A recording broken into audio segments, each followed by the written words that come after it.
Let's say there's a third person you're inviting to join us and their name is Angel Investor. And if you say, would you like to join us on this trip? And they say, where are you going? And you just look at them blankly, they're not getting in the car. Exactly. In this episode, we explore the multifaceted nature of failure in entrepreneurship, uncovering how setbacks can lead to profound insights and catalyze growth. Please subscribe to our podcast to stay updated. And for more information, visit our website at profspirit.com. Also, if you know someone who might enjoy our content, please share our podcast with them to help us grow. The Let's Get Entrepreneurial podcast is your ultimate launchpad for igniting ideas and skyrocketing your entrepreneurial dreams. Your two hosts will be Professor Gary Palin and serial entrepreneur Ryan Budden. Hello, Professor Palin. How are you today? Doing very well. How are you? I'm doing super well. Thanks for asking. We've gotten together today to talk about learning from failure. Both you and I discuss all the time how this is one of the most important things for an entrepreneur's success is how are you going to learn? How are you going to get back up? How are you going to incorporate the lessons from failure into your next thing? That's one of the things that most startups fear the most is failure. What we'll talk a lot about today is that failure is a mindset. Definitely. It's an attitudinal issue of how you address it. I always look at it is an entrepreneur views failure differently than most people that I interact with, where they see a speed bump when they're coming into obstacles in front of them.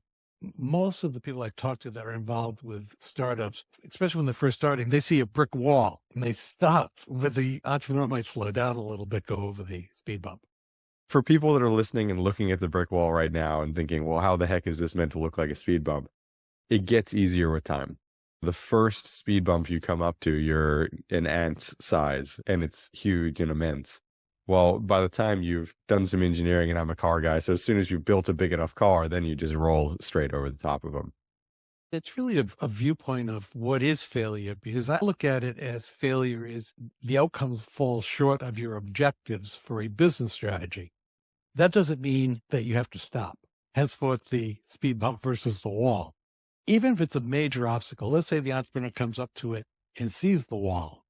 Well, their mindset is, okay, do I scale the wall? Do I dig underneath the wall? Do I blow a hole in the wall? Do I go around the wall?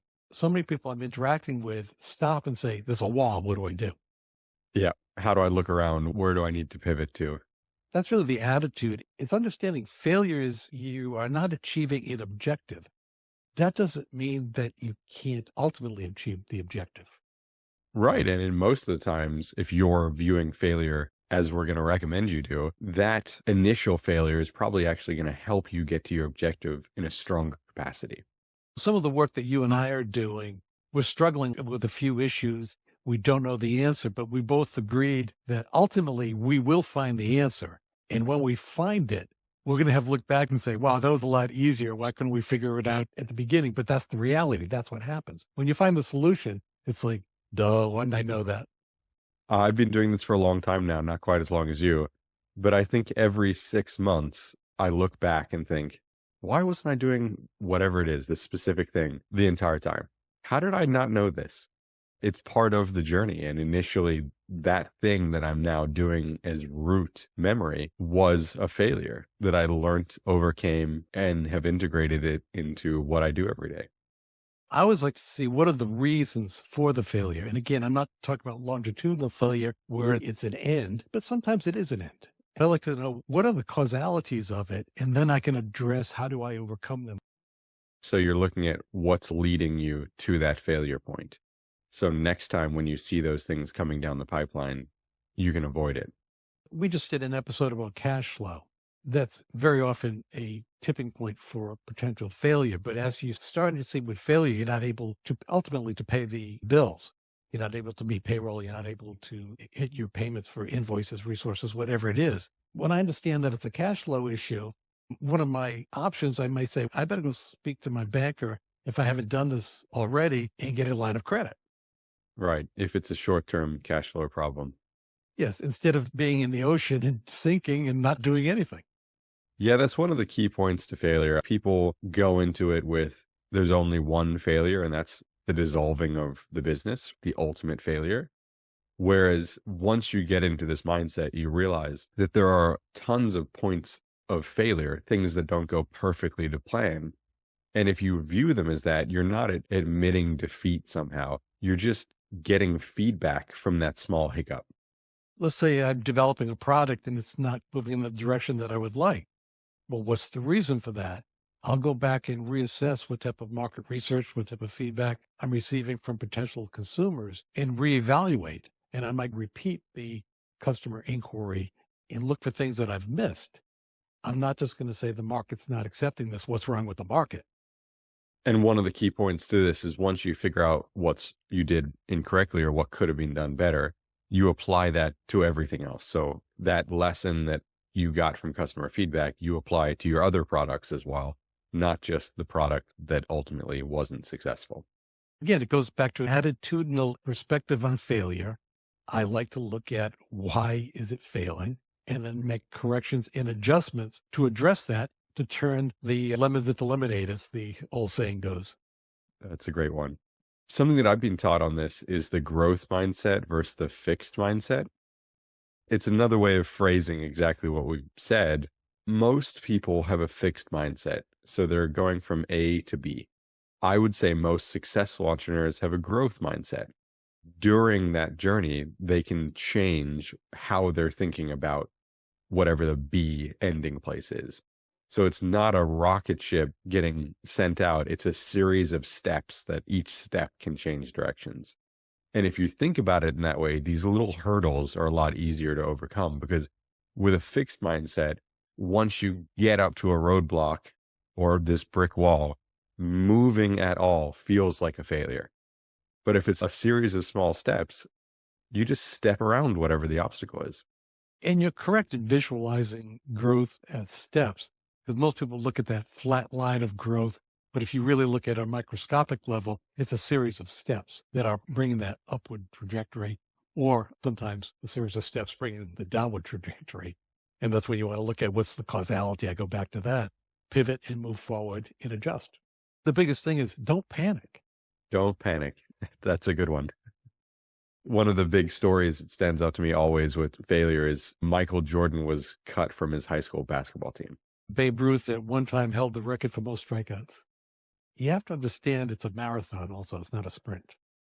That's a cool point to put in conjunction with failure. We're very hard on ourselves from a time constraint perspective. We have this unrealistic expectation that everything we want, whether it's a business or a personal perspective, can and should be done now. You don't often give yourself the leeway of a realistic time period in which this is going to take place.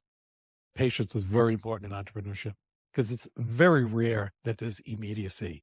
Even people you read about that are, quote, overnight successes, it only took them 20 years to get there. So we talked a little bit about analyzing what leads to the failure. So the precursor, if you will. There are some pretty common ones, at least in my experience, that we can kind of check off the box so that our listeners can get the advantage of us having gone around the ring a little bit more than they have.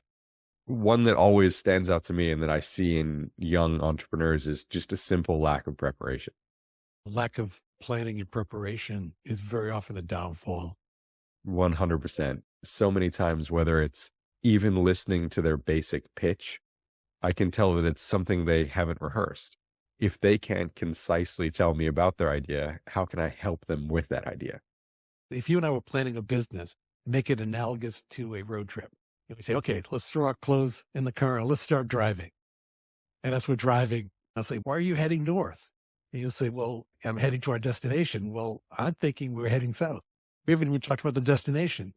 You've packed winter clothes. I've packed summer clothes. We haven't even begun the planning process and we're already driving the car. How far is it? Have you looked at the tires? Have you looked at when the next oil change is needed? How detailed are you going to get into this car, which is the business, the vehicle that we're talking about, before you set off? Let's say there's a third person you're inviting to join us and their name is Angel Investor. And if you say, would you like to join us on this trip? And they say, where are you going? And you just look at them blankly. They're not getting in the car. Exactly.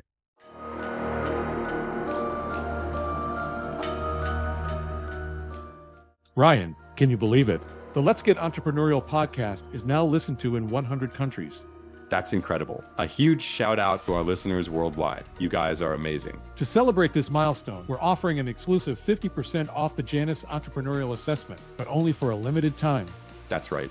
If you've ever wanted to gain deep insights into your entrepreneurial tendencies, now's the perfect chance to do it at half the price. The Janus Entrepreneurial Assessment is a pioneering tool that delves into 7 essential dimensions of entrepreneurial tendencies.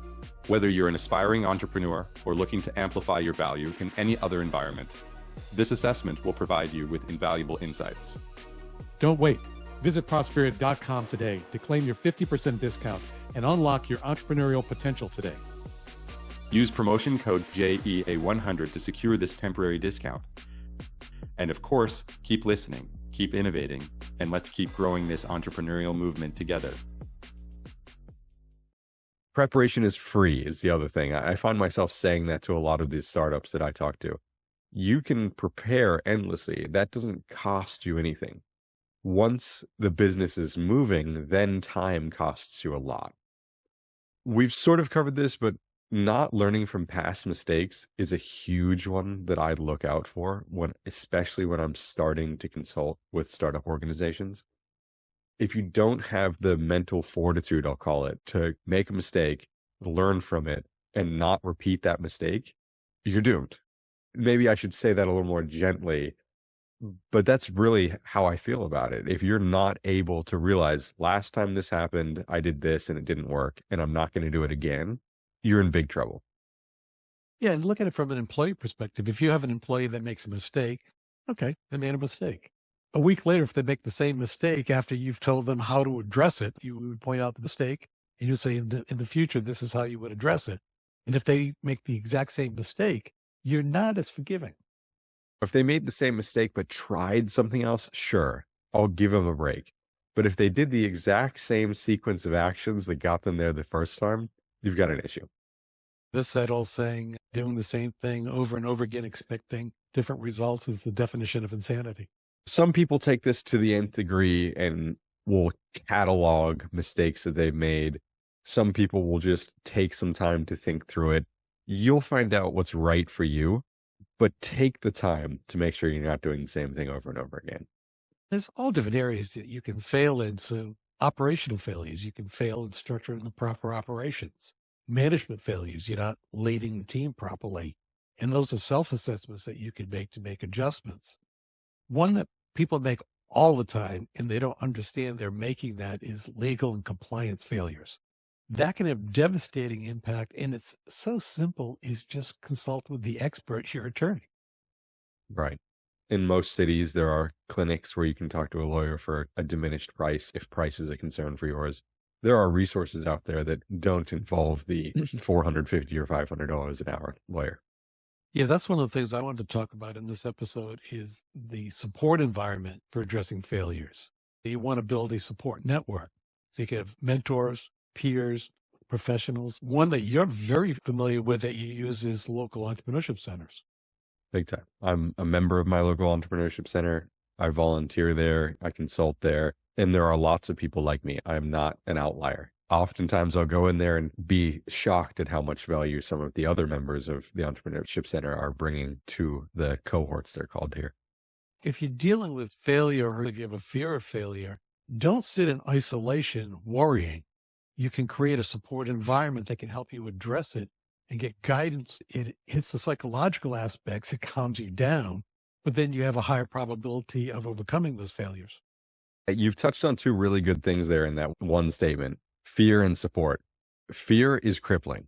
If you're living in fear, you need to get out of that because number one, you're going to start hating your life. Nobody does well living in fear. Getting around that, and fear makes you make bad decisions. I've numerous times gotten on calls with a founding team who is in panic mode. I'll come up with a solution, right? And they'll think I'm a genius, but it has nothing to do with that. It's just because I wasn't so riled up when the problem was created. The answer was really easy. That exists for all of us. If we just take a step down and calm ourselves down, you'll get to it. Often that is the second part of your statement, is getting out of that fear state is done by having support or community. That psychological component of failure, very often as you address, it starts off with isolation. And even if it's an isolation of the 2 or 3 team members, you're in a bubble. That leads to self-doubt and loss of confidence if you're not able to overcome those. Depression very often sets in. Stress and anxiety sets in. To get out of that hole is incredibly hard the deeper you dig yourself into that hole. The solution to that is so simple. Maybe not the solution to the failure is simple, but to start moving forward is use a support network that you should be building right now if you haven't already built one. Even if that's friends in the industry, other entrepreneurs that you can just talk to. It doesn't have to be super formal, but just know who you're going to for what. I'm glad you said friends in the industry. I thought you were going to stop at friends. No, oftentimes friends not in the industry are actually the worst people to talk to. Obviously have your friends. I'm not discouraging you from having friends, but specifically when you're stressed or in that fear state, you really need to have a support network of friends in the industry. And also, too, you have to look at strategies to overcome those obstacles, I'll say, as opposed to failure. I'll just interchange that word. But we've done a whole episode on pivoting strategies.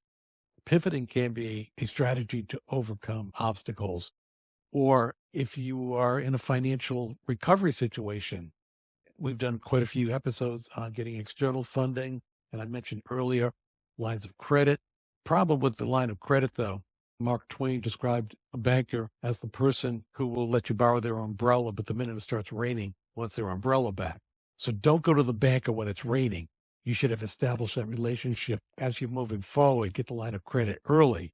And then when there's an obstacle, you're not trying to prove to the financial institution how desperately you need the money, because then you won't get it. The last common mistake that I've thought through here for us to talk about is giving up too soon. There are so many times in which you feel like your back is truly pressed up against a wall. And if you just turn around, you'll realize that there's quite a long hallway behind you. There are many options. There are many pathways to success. But the first time you feel adversity, you immediately feel like your back is up against a wall. That's true. And again, we go back to the mindset component of this. My experience is that 95% of the time, there is a solution that you can implement to correct the problem.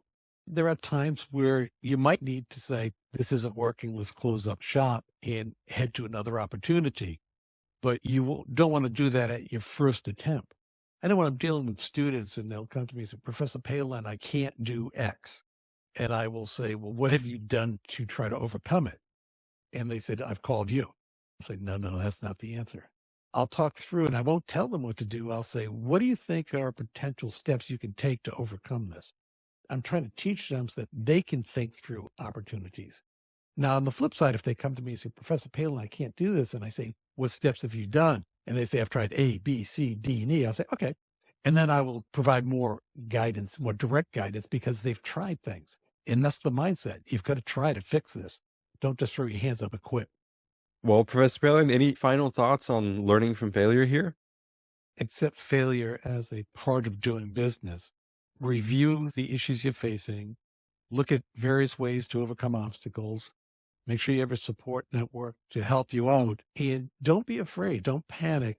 Initiate your plan of correcting the failures step by step. Be patient. You will find that 99% of the time that you'll come up with solutions. That's really great last words. What I'll leave it on is I got told this, and I truly can't remember who told it to me. I wish that I could. It might have been you. It's the concept of just fail fast. You're going to do it. It's more important about how quickly you move on to the next thing than it is about the actual failure itself. So fail fast, do it over and over again, get on to the next thing. Fail fast, fail forward. There we go. On that note, let's get entrepreneurial. Let's get entrepreneurial. We extend our gratitude for your presence and attention. Check out profspirit.com to discover resources and courses designed specifically for innovators like you. Stay on the cutting edge by following us on Spotify, Apple Podcast, YouTube, and other platforms as it is released. Until then, keep the entrepreneurial flame burning.